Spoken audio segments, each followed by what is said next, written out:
The Northwestern News Report will not be seen tonight so that we may bring you the following special report. Good evening and welcome to Medill Reports. I'm Kate Hollencamp. Graffiti. It's been the center of controversy for decades. Now new murals and anonymous taggings in Chicago and the suburbs have people talking again. Is it art or nuisance? Tara Kerpelman takes a closer look. Cans, caps, stickers, etchings. Graffiti can be found all over the city, and for some, this form of expression is a way of life. And it's beautiful art. This graffiti artist goes by Rome. He has lived in Chicago for about 20 years, and he says graffiti is not just about gangs. For him, it's just the opposite.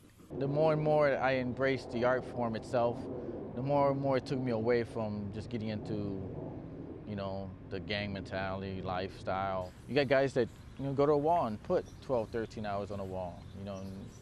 9 times out of 10, them guys are not gangbangers. Flash ABC is also a graffiti artist. He manages a website for the community and mentors children.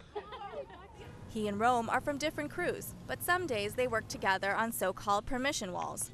Walls that owners say are okay to paint. You'll have some kids that'll go in there with their piece book and their sketchbooks and they show the owner, this is what we're gonna do. And then we start to coexist with them and we could come here anytime we want and paint. For many graffiti artists, the work is an expressionist art form. It's a free form of art, there's no boundaries, and it's probably one of the last true meaning of art to me, where you have freedom of expression to do whatever you want. But doing what they want isn't always easy. Many property owners say graffiti often shows up where it's not wanted. That's why Flash ABC says permission walls could be the answer. A good 6 hours here painting and enjoying some stories, and then they go home and they're spent. They don't need to go use that energy on the illegal side, which is what we're all trying to stop right now. 3 years ago, Jody Cooley started an after-school art program for kids in Humboldt Park. And so far, she says it's been a success. After seeing all these kids out on the street with nothing to do, I thought I would, take the arts to them. From doing art, it's given themselves a sense of pride that they didn't have before. They could see that they accomplished something. And the kids know they're reaping the benefits. My painting is just like about the community and how, everybody can just come together. 15-year-old Vasshaun Battie says more kids should join the program. I think it's a real great opportunity for the people in the community because it gives them a chance to free up and get away from all the violence and drugs and things that's around here. Flash ABC and another artist ran a workshop at the after-school program to teach the students how to write their names in the graffiti style.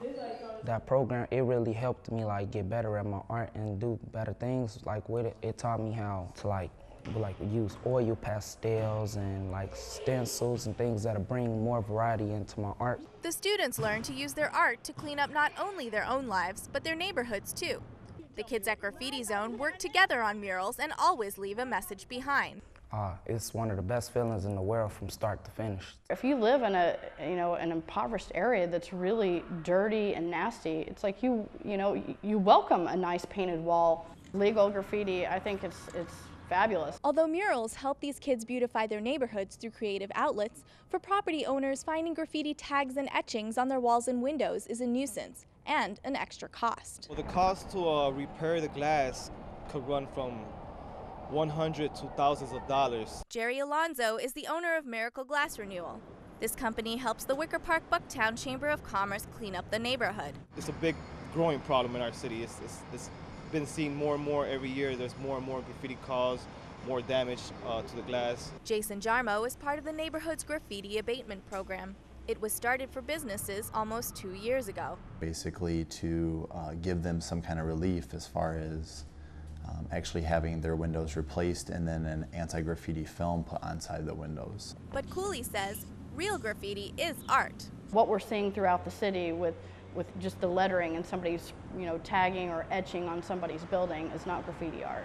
And it's unfortunate because it's disrespectful and it's not sending the right message. There's nothing to be proud of when you just go destroy somebody's storefront. A lot of us spend our own money, take away from time with their family to paint something because they enjoy it.